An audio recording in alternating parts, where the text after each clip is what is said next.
আসসালামু আলাইকুম, welcome to my YouTube channel. আজকে আমি আপনাদেরকে খুবই সুন্দর একটা সালোয়ারের মোহরি ডিজাইন তৈরি করে দেখাবো। ডিজাইনটি তৈরি করার জন্য এখানে আমি একটা কাপড় নিয়েছি। কাপড়টার লম্বা নিয়েছি 6.5 ইঞ্চি, চওড়া নিয়েছি 21 ইঞ্চি। কাপড়টার উল্টা সাইডে আমি আগে থেকেই পেস্টিং বুকরুম আয়রন করে নিয়েছি। এখন কাপড়টার একটা সাইডে এভাবে করে আমি কোনাকুনি করে ভাঁজ করে নিয়ে সেলাই করে দিচ্ছি। একদম সাইড থেকে সেলাইটা করে নিলাম। একটা সেলাই এভাবে করে নেওয়ার পরে আমি অন্য যে সেলাইগুলো করব, এই সেলাইটা থেকে 1 ইঞ্চি দূরে এভাবে করে ভাঁজ করে সেলাই করে নিব। আরও একটা সেলাই করে নিলাম। তারপরে সেলাইটাও আমি এভাবে করে 1 ইঞ্চি ফাঁকা করে কাপড়টাকে ভাঁজ করে তারপরে সেলাই করে নিব। এভাবে করে পুরো কাপড়েই আমি সেলাইটা করে নিব। 1 ইঞ্চি ফাঁকা করে সেলাইটা করব, আর সেলাইটা একদমই সাইড থেকে করব।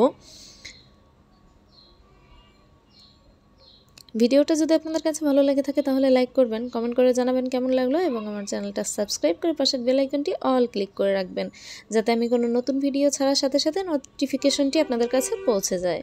যারা অলরেডি আমার চ্যানেলটা সাবস্ক্রাইব করেছেন তাদেরকে জানাই অসংখ্য ধন্যবাদ। এভাবে করে পুরো কাপড়টাতেই আমি ভাঁজ করে সেলাই করে নিব। প্রত্যেকটা ভাঁজ যাতে সমান হয় তার জন্য 1 ইঞ্চি ফাঁকা করে এভাবে করে ভাঁজ করে সেলাইটা করে নিব। আমি পুরো কাপড়ে এভাবে সেলাই করে নিয়েছি। তারপরে আবারও একটা সাইডে এভাবে করে কোনাকুনি করে ভাঁজ করলাম, করে এভাবে করে সেলাই করে নিচ্ছি। এই সেলাইটাও কিন্তু একদম সাইড থেকে করব, আর এই সেলাইটাও আমি 1 ইঞ্চি ফাঁকা করে ভাঁজ করে তারপরে সেলাইটা করে নিব। আপনারা যদি এটা বুঝতে না পারেন তাহলে আগে থেকে চক দিয়ে মার্ক করে নিতে পারেন 1 ইঞ্চি ফাঁকা করে তারপরে কাপড়টাকে এভাবে ভাঁজ করে সেলাই করে নিতে পারেন।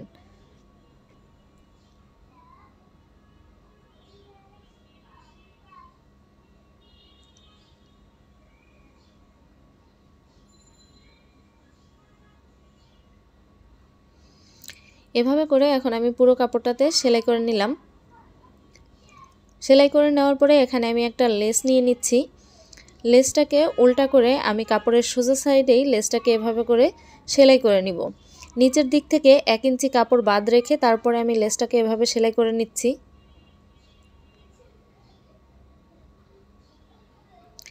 লেসটা সেলাই করে নেওয়ার পরে এই কাপড়টাকে, নিচে যে এক্সট্রা কাপড় আছে সেই কাপড়টাকে আমি এভাবে করে 2 ভাঁজ করে লেসের উপরে রেখে সেলাই করে নিচ্ছি।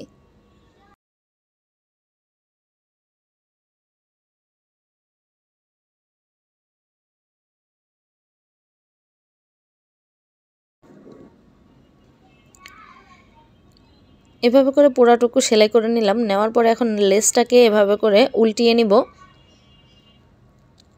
লেসটাকে উল্টিয়ে নেওয়ার পরে আমি কাপড়টাকে উল্টা করে নিলাম, নিয়ে এখানে একটা সেলাই দিয়ে দিব।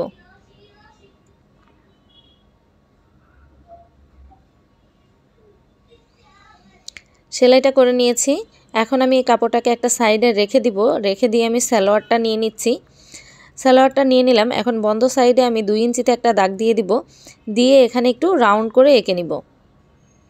এই সাইডটা থেকে এভাবে করে একটু রাউন্ড করে এঁকে নিচ্ছি, তারপরে কেটে নিব। আমার কাটাটা স্কিপ হয়ে গেছে, আপনাদেরকে আমি যেভাবে করে এঁকে দিয়েছি সেভাবে করেই সালোয়ারটা কেটে নিতে হবে। তারপরে আমি লেস নিয়ে নিলাম, নিয়ে কাপড়ের উপরে নিচের দিকে 1/2 ইঞ্চি কাপড় বাদ রেখে তারপরে লেসটাকে এভাবে করে লাগিয়ে নিচ্ছি। লেসটা কিন্তু আমি কাপড়ের সোজা সাইডেই লাগাচ্ছি, আর লেসটাকে কাপড়ের উপরে উল্টা করে রেখেছি।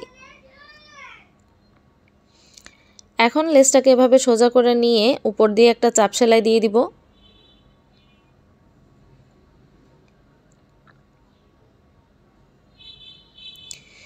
এভাবে করে লেসটাকে সেলাই করে নিলাম। নেওয়ার পরে আমি সালোয়ারটা আয়রন করে নিয়েছি। তারপরে আমি ডিজাইন যেটা করেছিলাম সেই ডিজাইনের কাপড়টা নিয়ে নিলাম। তার উপরে সালোয়ার কাপড়টা এভাবে রেখে মাঝখানে আমি একটা পিন লাগিয়ে নিচ্ছি। তারপরে এই কাপড়টার সাথে সালোয়ারের কাপড়টাকে এভাবে করে সেলাই করে নিব।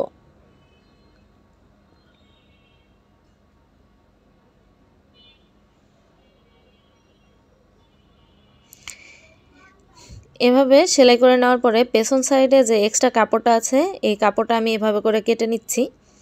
সেলাইয়ের সাইডে যে এক্সট্রা কাপড়টা আছে সেই কাপড়টাকে কেটে নিব। কেটে নেওয়ার পরে উপর দিয়ে আমি আরও একটা সেলাই দিয়ে দিচ্ছি।